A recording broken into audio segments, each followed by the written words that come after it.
방금 읽은 시편 75편의 시작은 감사입니다. 감사. 1절을 보시면 하나님이여 우리가 주께 감사하고 감사함은 말씀합니다. 여기서 우리는 시편 기자가 하나님 앞에 감사라는 표현을 2번이나 반복하면서 강조했다는 것을 알 수 있습니다. 하지만 이어지는 2절부터 5절까지의 말씀을 보면 감사의 내용에 이어서 하나님의 신탁에 관한 내용이 등장합니다. 신탁. 여기서 신탁이란 말이 조금 생소하실 수 있는데 쉽게 말하면 신탁은 사람이 해결할 수 없는 어려운 문제에 대해서 하나님께서 응답하시는 것. 그것이 바로 신탁입니다. 우리는 1절에 나온 감사라는 단어, 그리고 이어지는 말씀에 주된 흐름이라 할 수 있는 신탁이라는 단어를 통해서 2가지의 질문을 가질 수 있습니다. 먼저 첫 번째 질문은 시편 기자는 무엇으로 인해서 하나님께 감사하는가입니다. 그리고 2번째 질문은 그렇다면 시편 기자는 그리고 이스라엘은 어떤 어려움 때문에 하나님의 신탁을 기다렸을까? 이 2가지 질문을 우리는 가질 수 있습니다. 먼저 우리는 1절에서 시편 기자가 하나님께 왜 감사했는가? 그 대답을 찾을 수가 있는데 1절의 하반절을 보시면 시편 기자가 주님께 감사하고 감사하는 이유에 관하여 이렇게 말씀합니다. 한번 1절을 같이 한번 읽어볼까요? 1절입니다. 시작. 하나님이여 우리가 주께 감사하고 감사함은 주의 이름이 가까움이라. 사람들이 주의 기이한 일들을 전파하나이다. 아멘. 1절의 하반절을 보시면 주의 이름이 가까움이라. 사람들이 주의 기이한 일들을 전파하나이다 말씀합니다. 여기서 우리는 시편 기자가 하나님의 이름이 가깝기 때문에 감사하고 있구나라는 사실을 알 수가 있고, 동시에 시편 기자가 사람들이 주님의 기이한 일들을 전파하기 때문에 감사한다는 2가지 사실을 알 수가 있습니다. 먼저 주의 이름에 대해서 생각을 해보면 성경에서 이름이라는 것은 어떤 대상의 존재 자체를 의미합니다. 다시 말해서 시편 기자는 하나님의 이름, 정확하게 말하면 하나님의 존재 자체가 이스라엘과 가까이 계심으로 인해서 감사하고 있습니다. 또 한 가지 시편 기자가 주님께 감사하는 이유는 1절의 하반절의 말씀과 같이 사람들이 주님의 기이한 일들을 전파하기 때문에 감사하고 있습니다. 여기서 기이한 일들이라고 하는 것은 인간의 상식을 초월하는 하나님의 전능하신 능력을 의미합니다. 다시 말해서 시편 기자는 하나님께서 전능하신 능력으로 이스라엘과 함께 하심으로 인해서 주님께 감사하고 있습니다.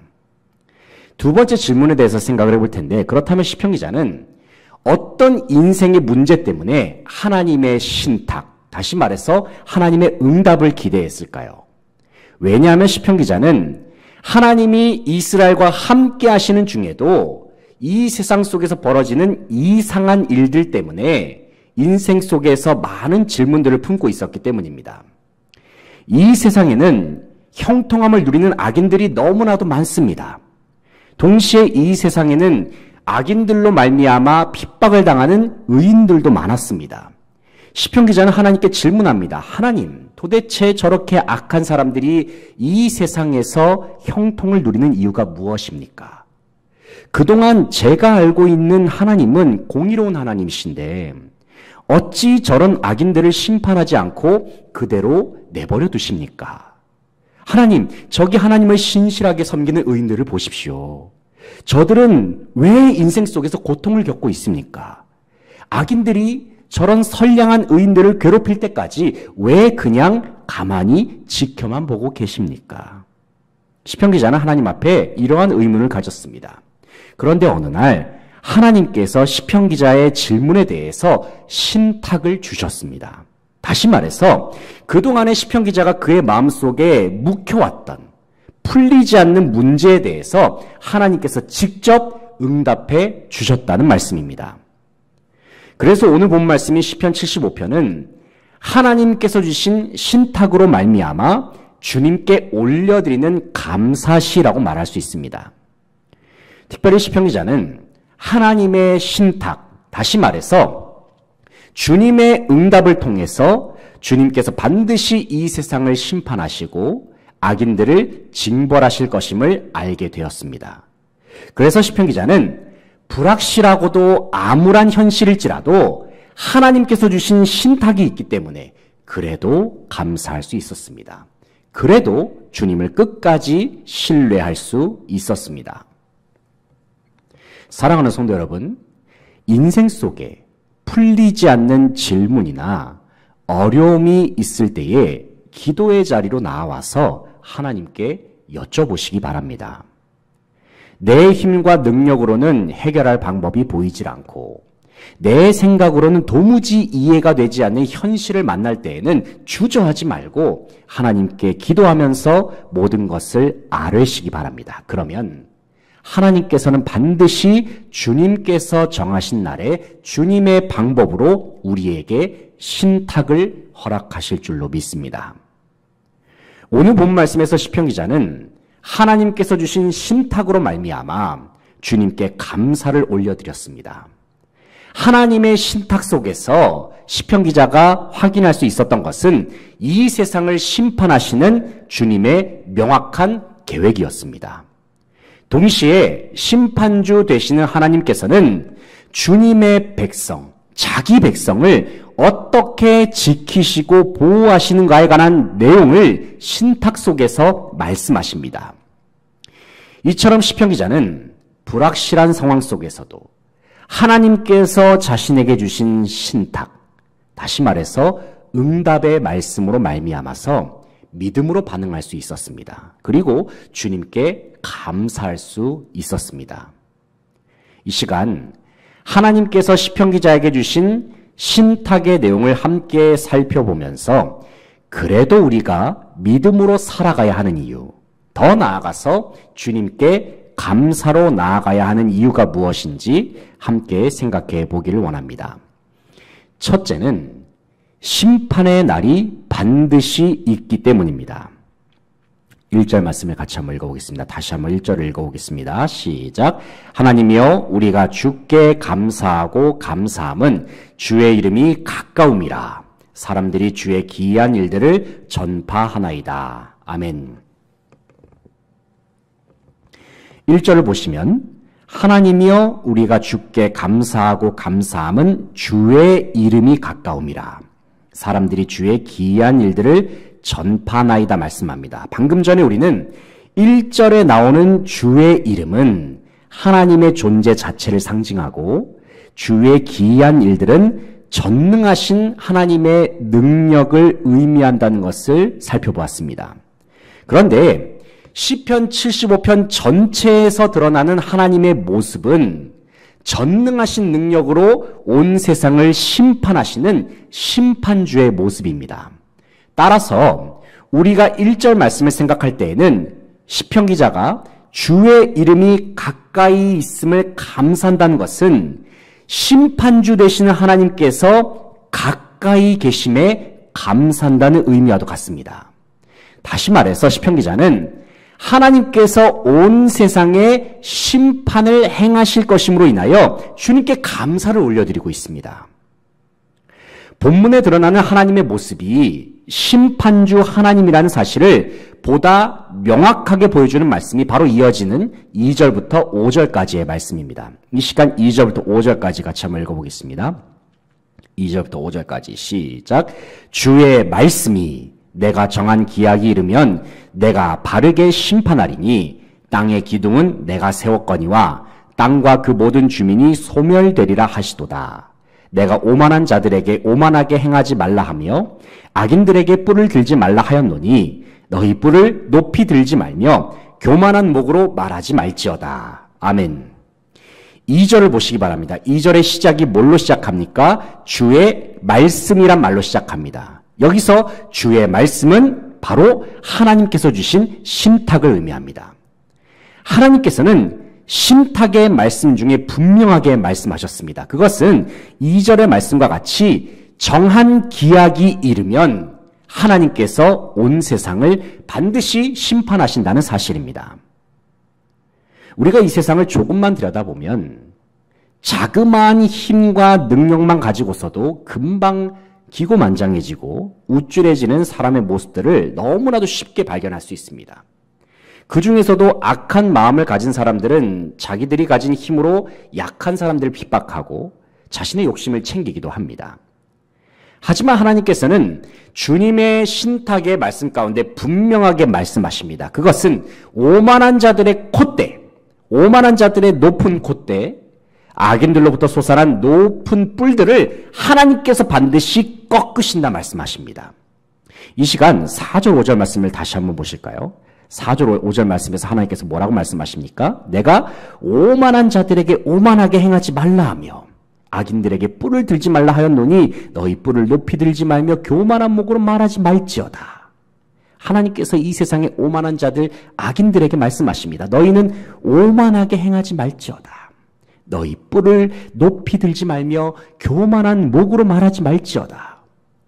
주님께서 이렇게 말씀하신 이유가 무엇입니까?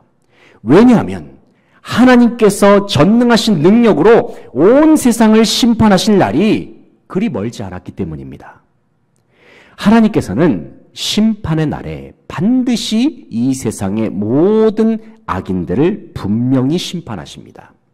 그리고 심판의 날에 주님께서는 반드시 자기 백성들을 지켜주시고 구원하여 주십니다. 이런 의미에서 심판의 날은 하나님의 백성에게 있어서는 은혜의 날이고 회복의 날이며 기쁨과 축제의 날입니다. 바로 이러한 심판의 날이 우리 앞에 있음을 기억하면서 주님께 감사하고 또 감사할 수 있는 저와 여러분 되시기를 소망합니다. 둘째는 심판의 날에 우리는 모든 것을 알게 될 것이기 때문에 감사할 수 있습니다. 우리가 그동안에 가졌던 질문들, 그 질문에 대한 모든 해답이 다 풀리는 시간이 바로 심판의 날이기 때문에 우리는 하나님께 감사할 수 있습니다. 6절, 7절 말씀. 6절, 7절 함께 읽겠습니다. 시작. 무릎 높이는 일이 동쪽에서나 서쪽에서 말미암지 아니하며 남쪽에서도 말미암지 아니하고 오직 재판장이신 하나님이 이를 낮추시고 저를 높이시느니라. 아멘. 6절, 7절 말씀, 방금 읽은 말씀을 보면은 시편 기자는 무릇 높이는 일은 동쪽에서나 서쪽에서 말미암지 아니하며 남쪽에서도 말미암지 아니하고 오직 재판장이신 하나님께서 이를 낮추시고 저를 높이신다 말씀합니다. 이 말씀은 사람이 높아지고 낮아지는 것이 어떤 세상적인 조건이나 환경에 달려있는 것이 아니라 오직 하나님께만 달려있다는 말입니다. 그러나 우리는 때때로 이 세상 속에서 상식적이지 않은 모습들을 종종 볼 때가 있죠. 예를 들면 하나님을 두려워하지 않는 악인들이 형통함을 누리는 모습들을 봅니다. 실제로 봅니다.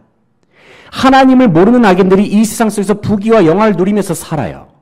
반면에 하나님을 사랑하는 주님의 백성들은 이 세상에서 어려움을 당하기도 하고 고난을 당하는 모습들을 우리는 볼 때가 있습니다. 이러한 모습들을 바라볼 때면 우리는 납득이 되질 않고 이해가 되지 않을 때가 정말 많습니다.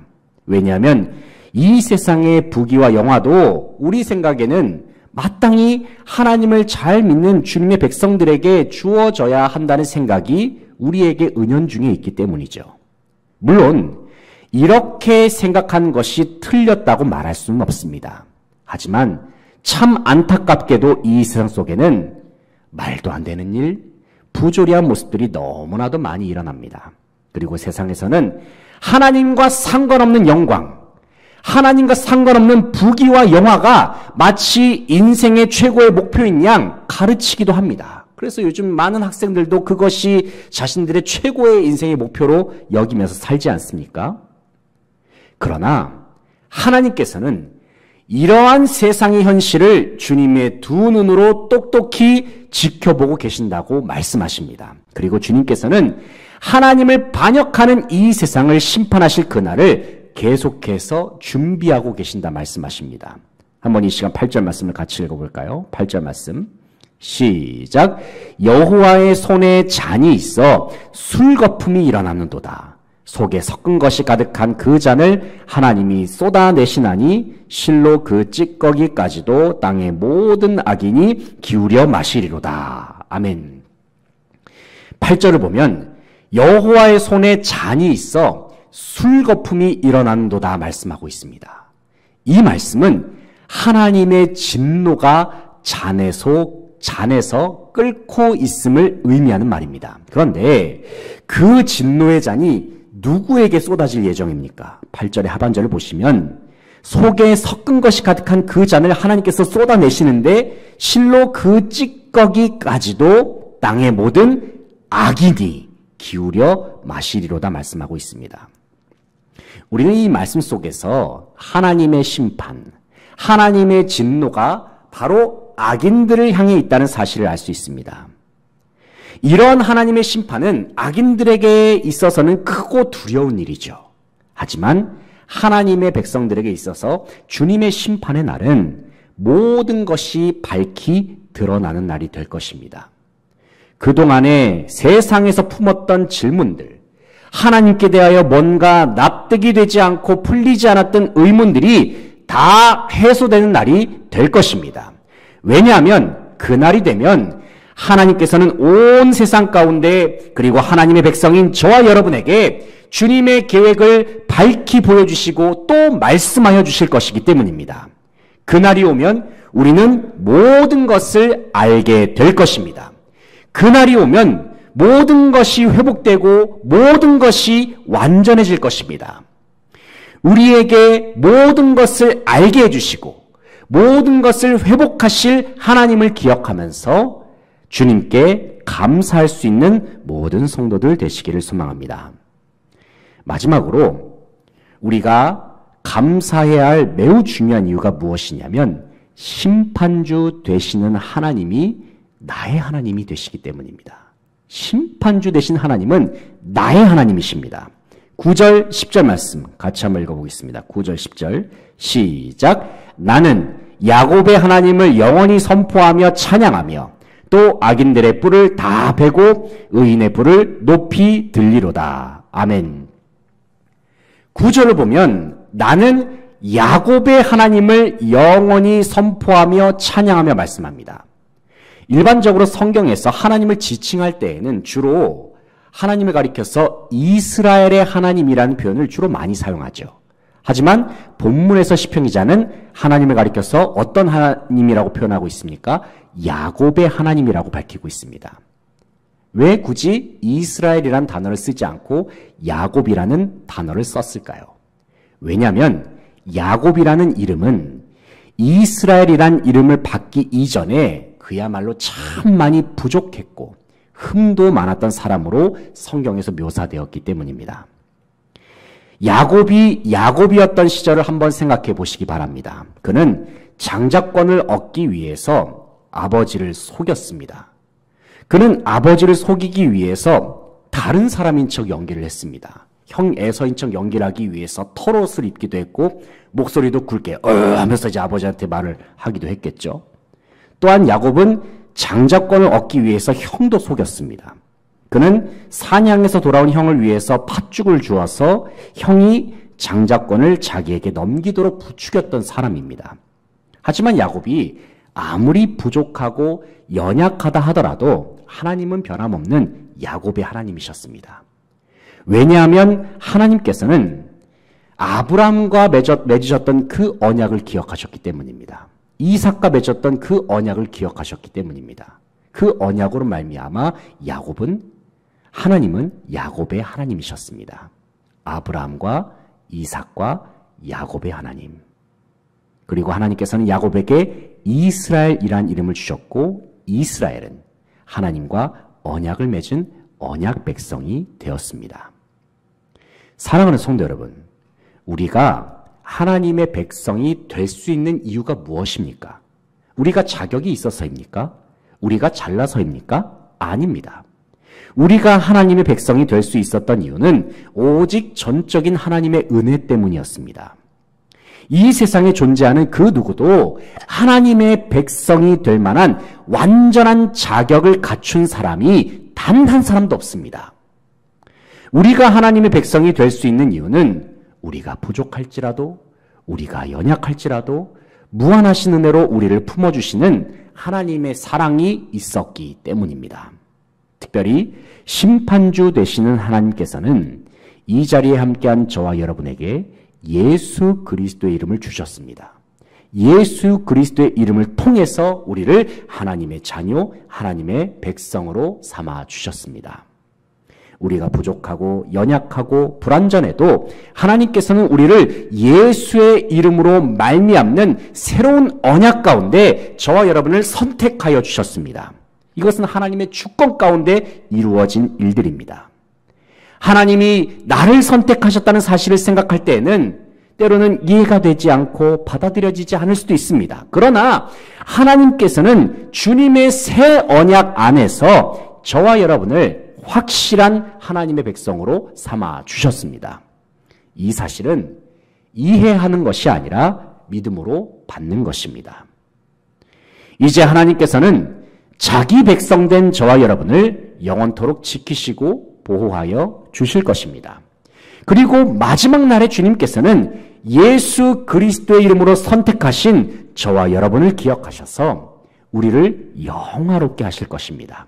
영광스러운 하나님 나라로 인도하여 주실 것입니다. 심판주 되시는 하나님이 나의 하나님이라는 사실을 기억하면서 주님께 진정한 감사와 영광을 돌려드리는 모든 성도들 다 되시기를 소망합니다. 이제 말씀을 정리하겠습니다. 사랑하는 성도 여러분, 우리는 오늘 본 말씀을 통해서 인생에 이해되지 않는 현실 속에서도 주님께 감사할 이유를 찾을 수 있었습니다. 그 이유가 무엇이냐면 바로 하나님께서 자기 백성에게 주시는 신탁, 바로 주님의 응답 때문입니다. 이 세상에는 이해되지 않는 일들이 많습니다. 상식적이지 않은 일들도 많죠. 우리가 그러한 일들을 직접적으로 겪을 때에는 때로는 시험에 들기도 하고 여러 가지 근심과 걱정에 잠기기도 합니다. 그렇다면 그럴 때 우리가 해야 할 일은 무엇입니까? 그것은 우리가 가지고 있는 질문들, 의문들, 풀리지 않는 문제들, 심지어 의심과 회의가 가득한 모든 생각들까지도 다 가지고 나와서 하나님께 올려드리는 것입니다. 그러면 하나님께서는 주님의 때에 주님의 방법으로 주님의 신탁, 다시 말해서 풀리지 않는 문제들에 대한 대답을 우리 가운데 허락하실 것입니다. 오늘 본문 시편 75편에서 하나님께서는 주님의 신탁 가운데 심판의 날이 반드시 있음을 말씀하셨습니다. 심판의 날에 모든 것을 알게 될 것임을 말씀하셨습니다. 그리고 하나님께서는 심판의 날에 자기 백성들을 반드시 지키시고 보호하심을 약속하셨습니다. 이처럼 하나님께서는 우리에게 주님의 계획을 말씀하시고 보여주시는 하나님이십니다. 다시 말해서 주님은 우리에게 신탁을 허락하시는 하나님이십니다. 주님께서 주시는 말씀, 특별히 우리에게 신탁을 허락하시는 하나님을 기억하면서 주님께 진정한 감사를 드리고 믿음으로 승리하는 모든 수지광성의 성도들 다 되시기를 간절히 바라고 소망합니다. 기도하시겠습니다.